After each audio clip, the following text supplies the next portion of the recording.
Hey, I'm Tom, and I know I'm like a nostalgia guy on here. Like, that's our relationship. Like, I go, hey, remember this thing about wrestling 30 years ago? And you're like, yeah, Tom, I do remember that thing. Thanks for reminding me. But I want to have a chat today about stuff going on right now. But I don't want to have the conversation about modern wrestling like most folks do on social media, on YouTube, where we're all yelling at each other and I say, hey, this is what I hate. This is what I hate about the industry right now. This is why such and such company will die in 6 months. This is why this wrestler will never make money anywhere. This is why my way. I don't like that. Everybody else is doing it. If you would like to have that conversation, or like to be part of it, there are plenty of other channels that do it. And they'll yell and they'll scream, or they'll come from a place of authority that I don't have because I'm an idiot. I'm just an idiot with a hat. I want to have a chat about what I like about wrestling in the moment. This is the fall of 2025. I'm as guilty as anyone. I get on my little thing here, and I'm like, blah blah blah. I hate this, blah blah blah, and then I click send, and then we all get mad at each other. I don't want to do that today, man. I don't want to do that. I want to talk about how cool wrestling is right now, because it's so cool. This is like the coolest period in wrestling since at least the late 90s. And we don't celebrate that enough. I lived through the time where America only had the one big major wrestling company, WWE. It was a 20-year period that like fucking sucked. Because you had the one guy who ran essentially the entire world. Because as the big dog, Vince McMahon kind of dictated the house style for the world because everybody wanted to go there. And wrestling sucked because everybody was trying to do his thing. The world has kind of opened up, in the last 5-6 years that way. There another billionaire's like, hey man, I want to do this differently. And technology has been like, hey, here are things from other places. Watch them. So I want to celebrate that because that stuff's so freaking cool. And I don't ever want to go back to a time like 2001 through, 2019 where we had the one major wrestling company and then like only 150 wrestlers had full-time jobs. Like all these other independent wrestlers that wanted to get there, so they all tried to wrestle like the WWE guys, and everything just got kind of monotonous and gelatinous and mobility, hobility, etc., etc. That's my first point, is just the variety of stuff that we have access to that is happening right now is so freaking cool. We have a wrestling show on Monday. I mean, I don't watch the wrestling show on Monday nights and Friday nights or whatever nights they run. I don't like WWE. It's not for me. But as a pro wrestling fan, it's cool that there's another big wrestling show on cable television every week that provides different wrestling that I like. And I'll watch it on Wednesdays and I'll watch it on Saturdays. And I don't like everything. I think some things are kind of poopy, but there's some cool stuff too. And the guy that runs it is a dork like the rest of us. I mean that lovingly, Tony. I know you've watched the videos before. If you see this, I love you, and I mean that lovingly. We are all dorks. And he wears that badge. His term is the sickos. Because we are all kind of sick in the head. It takes a certain amount of mental illness to watch enough wrestling to form the educated opinions that a lot of us have. And it's cool that we can wear that proudly and not be belittled. Like, again, things were when there was only one major American wrestling company. Like, what's cool about it is that show, the other show, the AEW show, provides these little gateways for you to learn about other things. Kind of like 91, you see Jushin Liger on WCW TV. You start trading for New Japan tapes. Next thing you know, what's this, All Japan? That's sick. There's wrestling in Mexico too. Those dudes are on Nitro every week. Oh fuck! Now I gotta get CMLL tapes to see these guys, or AAA tapes to see them. But also, unlike those days, it is so much easier to get access to the stuff beyond the gateway drug. 2 days ago, all I had to do was make a couple clicks, and I watched the CMLL Arena Mexico Anniversario show, biggest show of the year, live from my house here in Indiana. Not gonna give out my address because that would be bad, but I'm in Indiana and I watched the Arena Mexico show live. 20 years ago, you know what I would have had to have done to even see part of an Arena Mexico CMLL Friday show? I found a kid in my middle school. His name's AJ. His parents had a satellite. I looked up, oh shit, DirecTV, he has access to Galavision. AJ, he liked WWE, WWF, whatever. He liked that, but he wasn't a nerd like me. He had no fucking idea about CMLL, about AAA. And it would air Tuesdays, I believe, at 6 o'clock on Galavision. I'm like, hey man, here's $10. Here's a VHS tape. If I give you this $10, could you put this in your VCR and at 6 p.m. Tuesday night, press record and leave it on Galavision for a few hours? And I would have to both trust that he would do that he would know, what station to leave it on. And I would also have to trust that the Lucha would actually be on, because Galavision was weird. And some weeks it would be on the right time. Sometimes it would be on like an hour later. Sometimes it just would not be on at all. And they wouldn't say anything. And then I would have to trust that the tape that he would use the VCR correctly. It would actually record. And then he would give it back to me. And there would be CMLL on there. So much effort. Now, again, get on my phone. Boom, boom. Triller or the CMLL YouTube channel. I can watch every freaking CMLL show, especially on their YouTube channel. They do like 5 shows a week. And it's the same way with independent stuff. I used to spend so much of my mom's money. I was a child. I would send checks to strangers and I'd be like, hey man, $20, please put 2 hours of independent wrestling on this tape and then send it back to me. And they would have to be honest and then do it and then send it back to me. And it would normally look really horrible, but I loved it. I loved it so much, and it would take weeks. So much independent wrestling's on YouTube now for free. There's IWTV, there's, again, I mentioned Triller. It's so easy and so much cheaper. Every wrestling show is an option. And I understand some of you are like, oh, modern wrestling, ugh, I hate it. You know what you can do? You can also go on YouTube, and you can find all sorts of stuff from the past for free. Because here's the thing. Piracy fucking rules. It is, in my opinion, the best and most pure way of archiving history. Because who knows what happens when people buy rights to things, man. Things go away. But, I could get my phone right now and be like, Mid-South Wrestling TV, 1985. And guess what? A bunch of shit pops up. When it comes to specific things I like about wrestling, the minutia, like, again, I like the fact we have a national cable TV show where, you can see a pure lucha match, and then you can see, a great promo, and then you can see a really good hardcore match. Like, going a little bit deeper, like, I could praise AEW a lot. I really like Ring of Honor right now. I think Ring of Honor is really cool. And I've made the same jokes everybody else has about it's hour 5 of a Collision taping and half the crowd's gone home.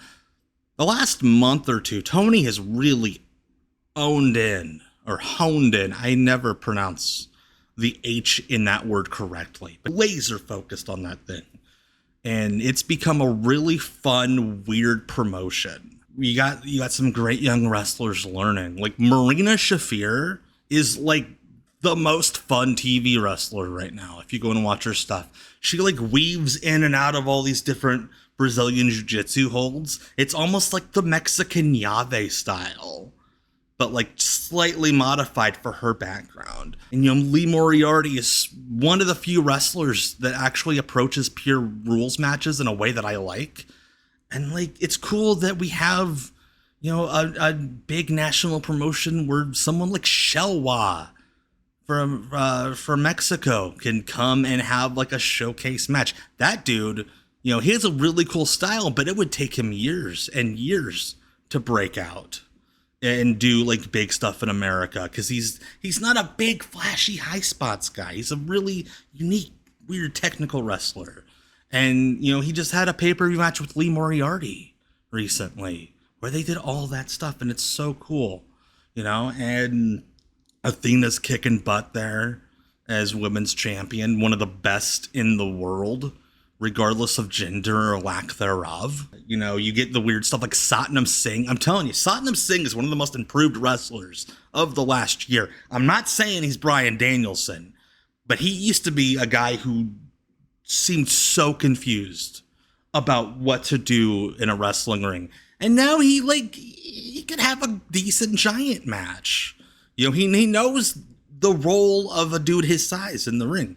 And he's had some fun squashes lately. And it's not these 3-hour never-ending squash shows anymore. They're like an hour. They get in, they get out. The best commentary team in wrestling, in my opinion. My good friend Ian Riccaboni and Caprice Coleman. They are wonderful.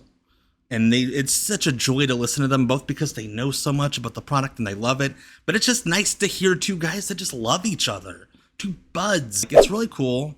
And not only do we have access to all this footage, but now we have, easy ways of letting the experts who know a lot about it explain, hey, this is why this, All Japan women's match, why this matters, why this crowd's going so nuts, whether it be Joseph Monticello, Coletta Rand, Kim Justice, the wrestling bios. I love wrestling bios. Wrestling bios is great. All these various channels and content creators. Oh, I don't like that term.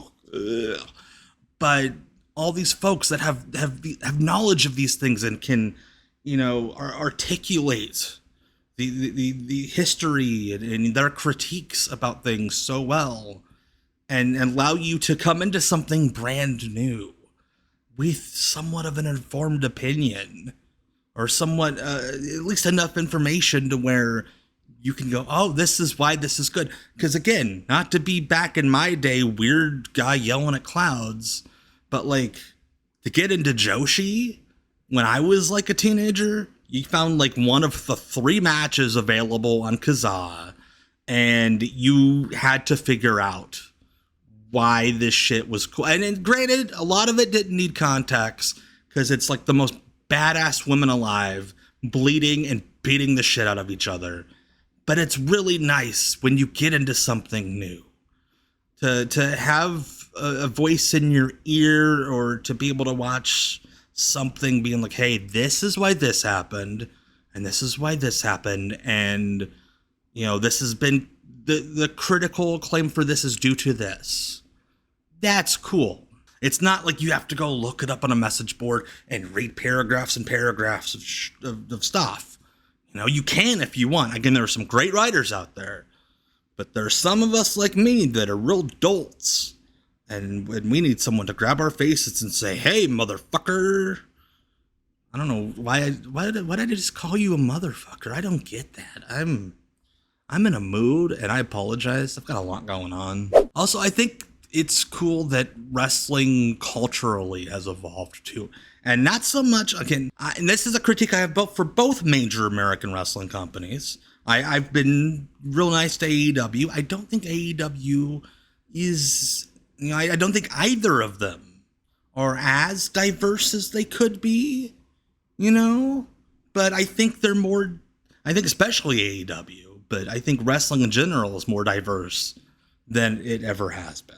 Again, there's plenty of work to do, but I think it's the independents. You go watch independent wrestling, and there's some tremendous performers out there that are living their lives. You know, we have a promotion about an hour from us, Naptown All Pro in Indianapolis. And it is so cool to see the diverse roster of wonderful performers they have. Not just because, you know, we need to have diversity in general, but, you know, it's cool to have all these diverse viewpoints and ways that they approach wrestling. From, you know, the way they grew up or the way they see things. That's cool. That's how art evolves. And also it's cool to have like a world champion right now who his persona, talking about Hangman Adam Page, he deals with anxiety and depression, and he talks about it. He talks about being medicated and how sometimes medicine doesn't work. But I have to get out of bed because I'm an adult and I have to fucking deal with it. And he is part of his character's lore is that, you know, he learned about hard work and labor from the immigrants that worked on his parents' farm when he was growing up. And because of that, he wears on his sleeve, you know, a love for America as a mixing pot. Or a melting pot, whatever that phrase is. And, you know, he's proud of it. And I think it's cool as shit that he went on live TV in Mexico and cut a whole promo in Spanish. You know, I think that's dope as shit. Because the world champions when I was a kid, they weren't the best role models. You know, so it's cool that we got at least one top guy in wrestling. It's like, hey man, it's cool to have feelings. And don't be an ignorant bigot. Regardless of how many dollars and cents are being made or, you know, how many arenas are being filled, which, I mean, there's plenty of arenas being filled, but that's beside the point. I think it's dope that the industry is, you know, showcasing way more, whether it be women or black and brown, you know, folks or queer folks. There are outlets for them. And it's not just dudes who fucking look like me. And I mean, better shape, but you know what I mean. And there are voices that are way more diverse getting heard out there through the wrestling industry. I think that might be the coolest thing about wrestling in 2025. I'm not saying the industry's perfect. God knows it could get better in both major American wrestling companies, but I think it is much better than it was. We should applaud the diversity as well as the fact that we have characters on, you know, at least one of the big American wrestling shows, but again, all across the wrestling landscape. I mean, Okada in New Japan, he was not afraid to cry if things were not going all right for his character, you know, walking away from the ring. And back in the day, it'd be like, oh no, you have to be macho and tough. It's like, fuck. Sometimes our brains just fucking suck. And sometimes it's okay to show them that on television to, you know, spread the message that shit's okay, you know? So there you have it. That's what I like about wrestling right now, pro wrestling right now, in this moment.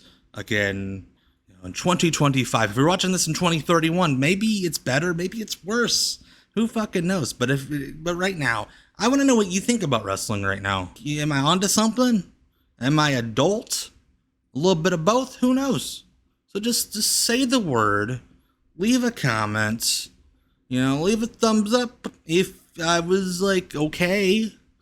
And again, click that hype button. I don't know what the fuck the hype button means, but it's there.